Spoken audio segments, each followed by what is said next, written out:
So hello and welcome to the video. I just wanted to make this quick little video just to teach you guys about uh how do I remove rust on my staking sets and how do I remove rust on tools in general. So what I have here is my 1950s Hanent staking set, and when I originally got this, um, it was covered in rust. It was oxidized. Now this one has been, you know, it oxidized a little bit, but it was still in fairly good condition. So I waxed it so that way no more rust could create on this. But when I got the punches or the stakes, they were very rusty. So of course not anymore. I was able to clean them up, but you can imagine this covered in reddish orange dust because of how rusty they are.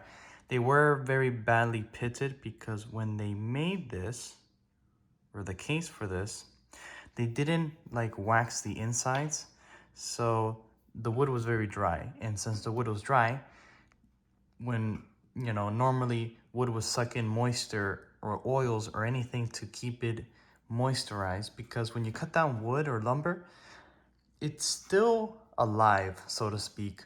It sucks in moisture because that's what wood does. So what happens is that it collects all the moisture in the air, which causes these things to rust.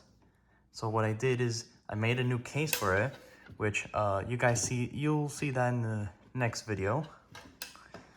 I made a case for it to keep it from rusting, and then I cleaned up the insides here because the insides of these holes were rusty too. Gave it a new coat of paint, cracked this, glued this back. I need to repaint some of it.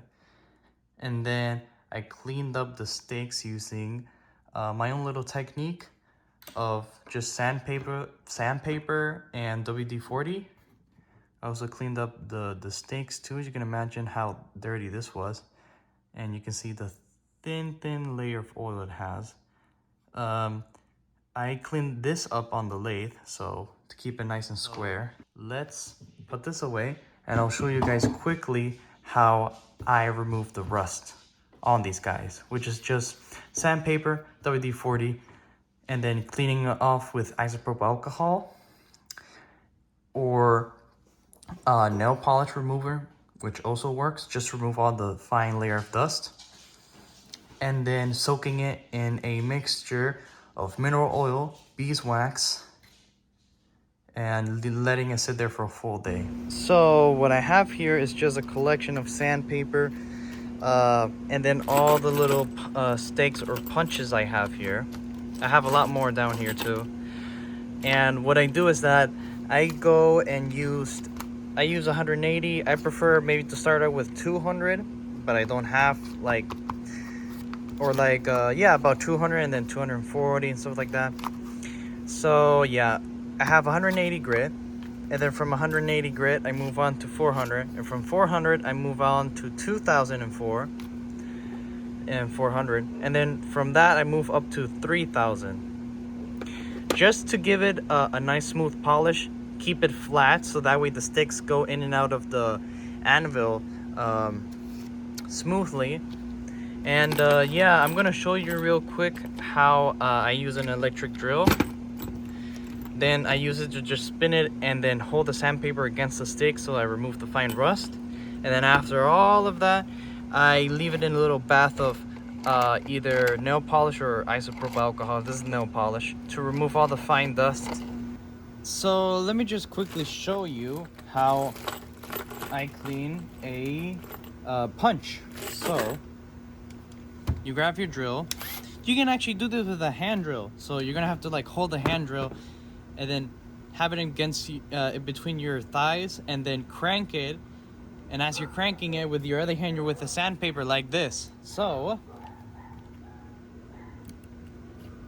let me just quickly show you. So you grab your most coarse, most rough sandpaper, and then you just start with that, and then you just keep moving up the fineness. So you go from 180 to 240, and then from 240 to like 400, and then 400 to like 2000, 2000 to 3000, or however high you want to go.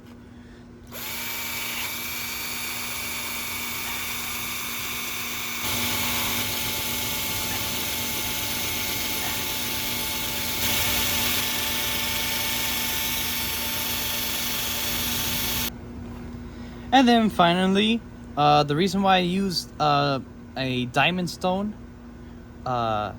is because to make sure, you know, the surface is nice and straight, nice and flat. And then it gives a nice little like sheen and polish to it. That's why. So.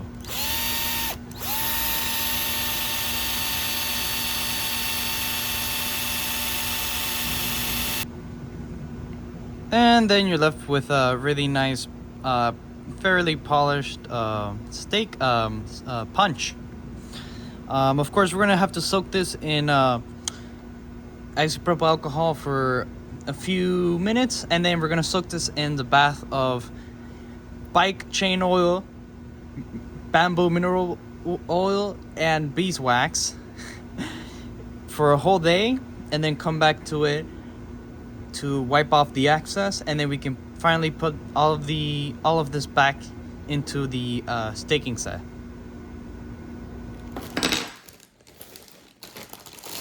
I double bag it so that way none of the oil, like if it does leak, it doesn't leak into everything else. So into the oil bath you go with all the others. It looks kind of gross. So see you in a day.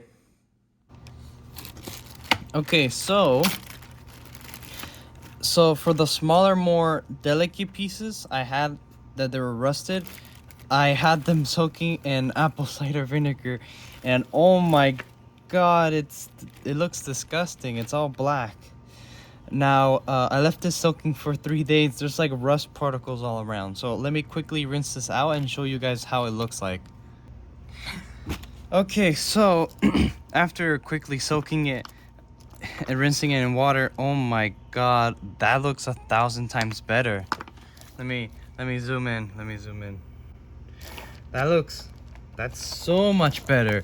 This was coated in an orange reddish dust of rust, and now it looks really good. There's no rust.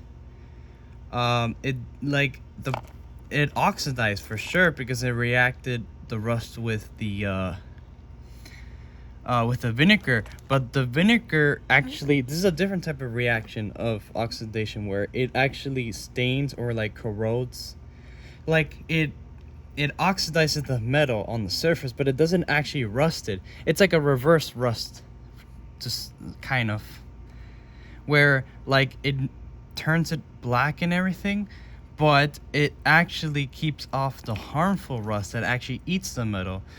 So what you're left with is just, well, with the metal itself, no rust.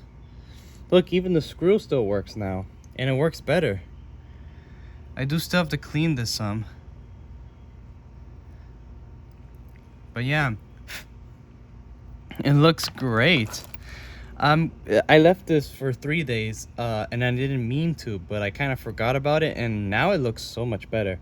So I'm gonna quickly, I'm gonna leave this dipping in apple cider vinegar again for a few days because there's still some rust on the inside, but most of it is gone now. So yeah, dip this again in a bath of apple cider vinegar, and then come back to it, and then just, you know, finish off. Maybe I'll sand it, maybe I'll keep it as it is, because honestly this finish keeps it from rusting either way. So I just have to wax it and that's it. But yeah, maybe I'll sand it, I don't know. But yeah. So after cleaning it and all of that jazz, finally we got it to look like this. Nice and shiny, rust-free, and in a bamboo mineral oil and beeswax finish to keep it from rusting. So yeah, it came out great. Look how shiny it is now. And I'm very pleased with how it came out. I didn't clean the anvil of it, but I don't care. That's a project for another day that I'm not gonna record because it's nothing simple. It's easily cleanable. It was the stakes and punches I was worried about more, and the little attachments. Of course, you see, it's not fully complete. I have to go out and, either make or buy pieces for it. But as you can see, it all fits nicely. With the stakes, some of them fit better than others because I either fit them, clean them up on the lathe, or just use vinegar. The vinegar is definitely a better option because it still keeps most of the metal intact. Instead of removing it, but will keep it rust free. So yeah, very glad, very happy. And yeah, I can finally put a rest to this project and work on other things. But yeah, came out great. I love it. And yeah, that's it for this project. Very, very happy. And yeah, see y'all in the next video. Bye bye.